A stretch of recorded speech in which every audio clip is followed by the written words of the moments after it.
दोस्तों, आज भारत और साउथ अफ्रीका के बीच पहला T20 मैच खेल गया और ये मैच बेहद रोमांचक रहा।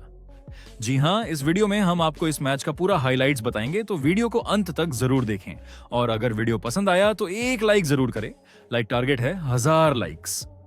दोस्तों, भारत और दक्षिण अफ्रीका के बीच पहला T20 मुकाबला आज कटक में खेला गया। टॉस के समय दोनों टीमों के खिलाड़ियों में उत्साह साफ दिखाई दे रहा था। टॉस दक्षिण अफ्रीका के कप्तान एडेन मार्करम ने जीता और बिना किसी झिझक के पहले गेंदबाजी करने का फैसला किया। उनका मानना था कि पिच पर शुरुआती समय में गेंदबाजों को मदद मिल सकती है, इसलिए भारत को शुरुआत में दबाव में लाना आसान होगा।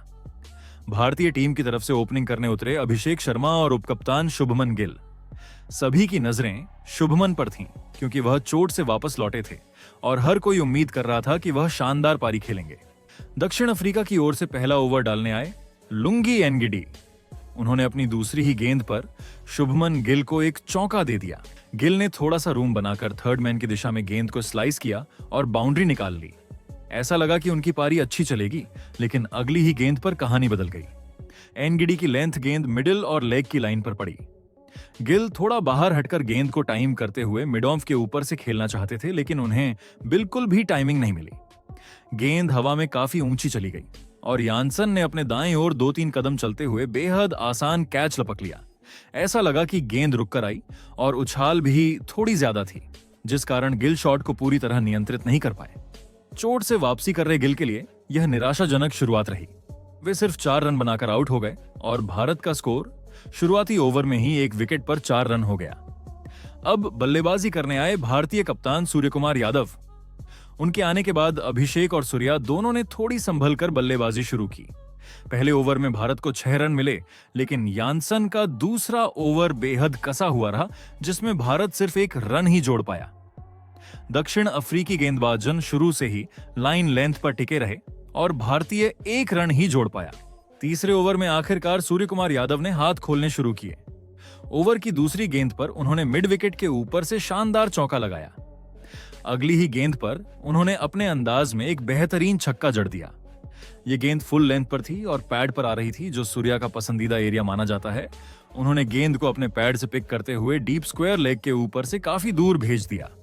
स्टेडियम में मौजूद दर्शक सूर्या की इस टाइमिंग और ताकत को देखकर खुश हो उठे, लेकिन छक्का लगाने के बाद अगली ही गेंद पर सूर्यकुमार यादव भी उसी गलती का शिकार हो गए जो शुभमन गिल ने की थी।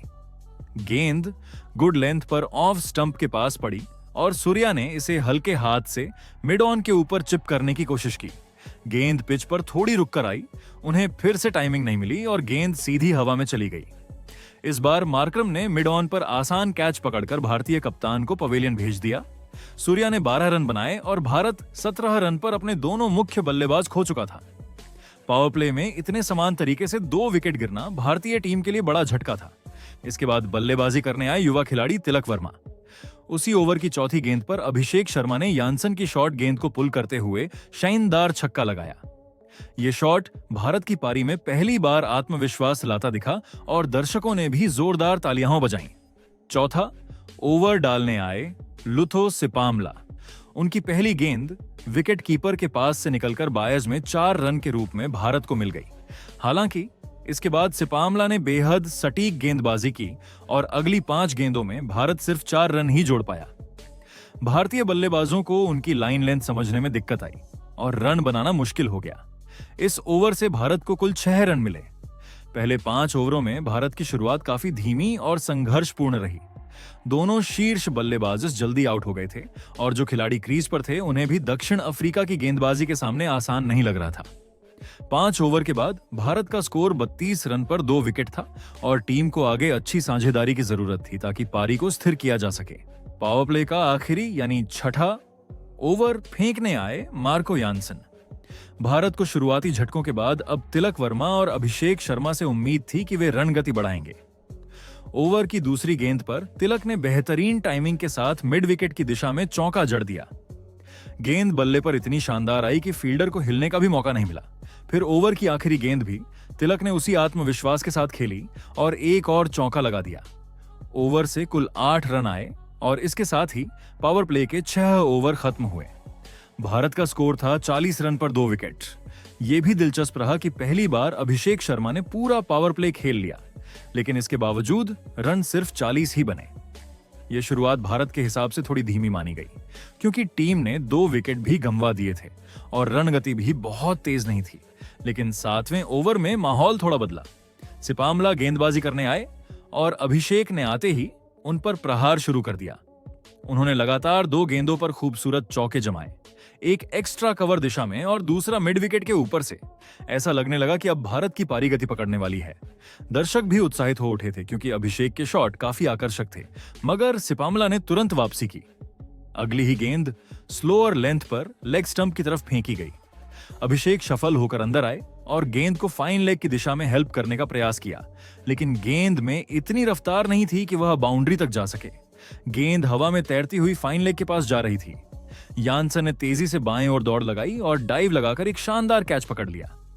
अभिषेक को यकीन ही नहीं हुआ कि वह आउट हो गए हैं। चेहरे पर निराशा साफ दिख रही थी, क्योंकि टीम थोड़ी रफ्तार पकड़ ही रही थी कि एक और विकेट गिर गया। अभिषेक शर्मा ने 12 गेंदों में 17 रन बनाए और भारत का तीसरा विकेट 48 रन पर गिरा। इसके बाद टीम ने थोड़ी रणनीति बदली और अक्षर पटेल को प्रमोट करते हुए ऊपर भेजा गया, ताकि वे पारी को स्थिर करें और स्ट्राइक रोटेट करते रहें। 8वां ओवर डालने आए एनरिक नॉर्किया। उनकी गति और सटीकता के सामने भारतीय बल्लेबाज बड़े शॉट नहीं खेल पाए। इस ओवर से भारत को सिर्फ 4 सिंगल्स मिले। नॉर्किया ने अपनी तेज गेंदों से बल्लेबाजों को खुलकर खेलने ही नहीं दिया और लगातार दबाव बनाए रखा। 9वां ओवर आया केशव महाराज की स्पिन गेंदबाजी के साथ। तिलक और अक्षर ने इस ओवर में जोखिम कम लिया और स्ट्राइक बदलकर रन जुटाते रहे। हालांकि ओवर में कोई बाउंड्री नहीं आई, लेकिन बल्लेबाजों ने समझदारी दिखाते हुए 9 रन हासिल कर लिए। ये ओवर भारत के लिए उपयोगी साबित हुआ, क्योंकि बाउंड्री न होने के बावजूद रन गति थोड़ी बढ़ी और विकेट भी सुरक्षित रहे। 10वां ओवर नॉर्किया लेकर आए और इस बार तिलक वर्मा ने शानदार हमला किया। ओवर की एक गेंद जरा सी छोटी पड़ गई और ऑफ स्टंप के पास थी। तिलक ने बैकफुट पर जाकर जोरदार स्वाइप मारा और गेंद सीधी डीप स्क्वायर लेग के ऊपर से 89 मीटर दूर जाकर गिरी।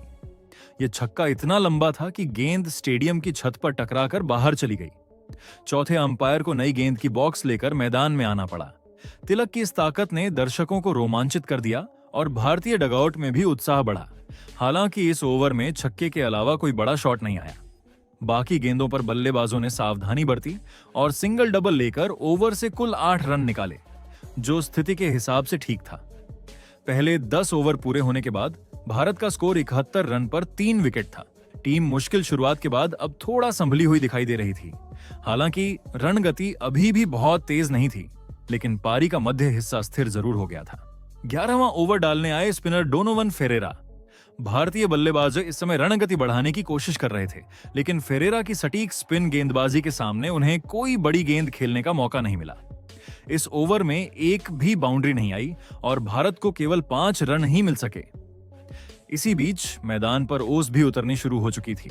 इसका सीधा मतलब था कि भारत को पहली पारी में अच्छा स्कोर बनाना ही पड़ेगा, क्योंकि दूसरी पारी में गेंदबाजों के लिए गेंद पकड़ना भी मुश्किल हो सकता था। ओस की वजह से भारतीय बल्लेबाज बड़े शॉट मारने की कोशिश कर रहे थे, लेकिन गेंद बैट पर अच्छे से नहीं आ रही थी। रन गति रुक रुक कर चल रही थी और भारत को एक ऐसे बल्लेबाज की जरूरत थी जो कुछ बड़े शॉट लगाकर मैच की दिशा बदल सके। लेकिन तभी एक और झटका लग गया। तिलक वर्मा, जो क्रीज पर अच्छी तरह सेट दिखाई दे रहे थे, लुंगी एनगिडी की गेंद पर आउट हो गए। यह छोटी गेंद लेग स्टंप की लाइन पर थी और तिलक ने पुल शॉट लगाने की कोशिश की, लेकिन टाइमिंग खराब रही और गेंद सीधे फाइन लेग पर खड़े यानसन के हाथों में चली गई। अब मैदान पर उतरे लंबे समय बाद टीम में वापसी कर रहे हार्दिक पांड्या। दर्शकों को उनसे बड़ी उम्मीदें थीं और उन्होंने आते ही दिखा दिया कि क्यों उनकी मौजूदगी टीम के लिए इतनी महत्वपूर्ण है। हार्दिक ने अपनी दूसरी ही गेंद पर केशव महाराज को स्लॉग करते हुए मिड विकेट की दिशा में शानदार छक्का जड़ दिया। अगली ही गेंद पर उन्होंने एक और जोरदार प्रहार किया और लॉन्ग ऑन की तरफ छक्का जमा दिया। उनकी टाइमिंग, ताकत और आत्मविश्वास सब कुछ लाजवाब था। यही वह अनुभव था जिसकी टीम को जरूरत थी। महाराज के इस ओवर से कुल 16 रन आए और यह तब तक का भारत का सबसे बड़ा ओवर साबित हुआ। दूसरी ओर अक्षर पटेल काफी संघर्ष कर रहे थे। वह गेंद को ठीक से पढ़ नहीं पा रहे थे और कई डॉट गेंदें खेलते जा रहे थे। रन गति बढ़ाने की जिम्मेदारी ज्यादातर हार्दिक पर आ गई थी, लेकिन फिर 14वें ओवर में अक्षर पटेल ने भी शॉट्स खेलना शुरू किया। सिपामला की गेंद को उन्होंने लॉन्ग ऑफ के ऊपर से शानदार छक्का जड़ दिया। इसी छक्के के साथ भारत के 100 रन पूरे हो गए। ऐसा लग रहा था कि अक्षर अब अपने शॉट्स खोलेंगे, लेकिन फिर अगली ही गेंद पर वे आउट हो गए। गेंद थोड़ी शॉर्ट थी और ऑफ स्टंप के बाहर पड़ी। अक्षर ने इसे लेट खेलते हुए बैकवर्ड पॉइंट की दिशा में कार्व किया, लेकिन गेंद हवा में चली गई और फेरेरा ने आराम से रिवर्स कप में कैच पकड़ लिया। अक्षर भी अपनी अच्छी शुरुआत को बड़ी पारी में नहीं बदल सके। उन्होंने 21 गेंदों में 23 रन बनाए। सिपामला का यह दूसरा विकेट था और भारत का 5वां विकेट 104 रन पर गिर गया। अब बल्लेबाजी करने आए शिवम दुबे। हार्दिक पांड्या इस समय बेहतरीन लय में थे। वे आक्रामक भी खेल रहे थे और समझदारी भी दिखा रहे थे। 2 विकेट जल्दी गिरने के बाद भी हार्दिक ने दबाव बिल्कुल महसूस नहीं होने दिया। अगले ओवर में हार्दिक ने नॉर्किया के खिलाफ शानदार बल्लेबाजी जारी रखी। उन्होंने ऑफ साइड में जगह बनाकर कट शॉट खेला और गेंद सीधे पॉइंट बाउंड्री की ओर पहुंची। यह चौका उनकी क्लास का प्रमाण था। अब तक वे सिर्फ 7 गेंदों में 20 रन बना चुके थे, यानी स्ट्राइक रेट 250 के आसपास। यही नहीं, इसी ओवर में हार्दिक ने नॉर्किया की एक और गेंद को लॉन्ग ऑन ऑफ की तरफ चौके के लिए भेज दिया। यह शॉट पावर और प्लेसमेंट का बेहतरीन मिश्रण था। नॉर्किया की तेज गेंदबाजी के बावजूद हार्दिक पूरा नियंत्रण बनाए हुए थे। यह ओवर भारत के लिए बेहद फायदेमंद रहा और टीम ने इस एक ओवर में कुल 17 रन जोड़ लिए। 15 ओवर पूरा होने पर भारत का स्कोर 121 रन पर 5 विकेट था। हार्दिक पांड्या सिर्फ 11 गेंदों में 26 रन बनाकर क्रीज पर डटे थे और उनकी बल्लेबाजी देखने लायक थी। दूसरी ओर शिवम दुबे भी क्रीज पर मौजूद थे और भारत अंतिम 5 ओवरों में बड़ा स्कोर बनाने की स्थिति में पहुंच चुका था। 16वां ओवर शुरू हुआ और इस ओवर में शिवम दुबे ने भी अपनी पारी की रफ्तार बढ़ानी शुरू की। एनगिडी गेंदबाजी करने आए थे और शिवम ने उनकी चौथी गेंद को शानदार तरीके से मिड ऑफ की दिशा में खेलते हुए चौके में तब्दील कर दिया। गेंद बिल्कुल सटीक टाइमिंग के साथ बल्ले से निकली और फील्डर के पास प्रतिक्रिया देने का समय ही नहीं रहा। इसके बाद ओवर की आखिरी गेंद पर शिवम ने फाइन लेग की दिशा में एक और बेहतरीन चौका जड़ दिया। इस ओवर से भारत को कुल 10 रन मिले और पारी की रफ्तार थोड़ी तेज हो गई। 17वां ओवर डालने आए मार्को यानसन। उनकी लंबाई और उछाल का फायदा मिलता दिखाई दे रहा था, लेकिन हार्दिक पांड्या ने दूसरी ही गेंद पर उनका सामना करते हुए एक बढ़िया पुल शॉट खेला और चौका कमा लिया। हालांकि इस चौके के बाद यानसन ने अपनी लाइन लेंथ को सख्त रखा और भारतीय बल्लेबाजों को खुलकर खेलने का मौका नहीं दिया। बाकी गेंदों पर केवल रन लेना पड़ा और ओवर से कुल 6 रन ही आए। हार्दिक ने पारी की शुरुआत शानदार की थी और अब भारत को उनसे उम्मीद थी कि वह अंतिम ओवरों में टीम को बड़ा स्कोर तक ले जाए, लेकिन अगले ओवर में थोड़ी मुश्किल आई। 18वां ओवर डालने आए डोनोवन फेरेरा और उनकी गेंद पर शिवम दुबे आउट हो गए। दुबे ने गेंद की लाइन गलत पढ़ी और स्विंग करने की कोशिश में चूक गए। गेंद सीधी जाकर मिडिल स्टंप से टकराई और उनका ऑफ स्टंप उड़ गया। शिवम दुबे ने 2-3 अच्छे शॉट खेले थे, लेकिन वह अपनी पारी को आगे नहीं बढ़ा सके। वह 9 गेंदों में 11 रन बनाकर आउट हुए और भारत का स्कोर 137 पर 6 विकेट हो गया। उनके आउट होने के बाद विकेटकीपर बल्लेबाज जितेश शर्मा क्रीज पर आए। अभी ओवर पूरा हो रहा था और हार्दिक स्ट्राइक पर थे। इसी ओवर में हार्दिक ने फाइन लेग की दिशा में एक खूबसूरत चौका लगाया, लेकिन फिर भी यह ओवर बहुत बड़ा नहीं जा सका। भारत ने इस ओवर से केवल 8 रन बनाए, जो अंतिम ओवरों के हिसाब से थोड़ा धीमा माना जाएगा। 19वां ओवर था और यहां से भारत को एक ऐसे बड़े ओवर की जरूरत थी जो मैच की तस्वीर पलट सके, और बिल्कुल ऐसा ही हुआ। सिपामला गेंदबाजी करने आए और ओवर की दूसरी गेंद पर हार्दिक पांड्या ने उन्हें जोरदार छक्का मार दिया। गेंद लेंथ पर थी और हार्दिक ने बिना किसी हिचक के लॉन्ग ऑन के ऊपर से गेंद को बाहर भेज दिया। इस छक्के के साथ भारत का स्कोर 150 के पार पहुंच गया। अगली ही गेंद पर हार्दिक ने एक और चौका जड़ दिया।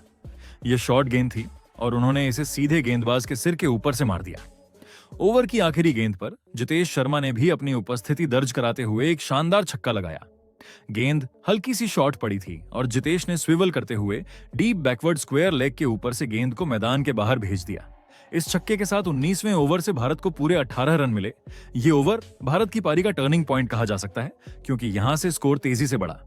अब बारी थी पारी के आखिरी ओवर की।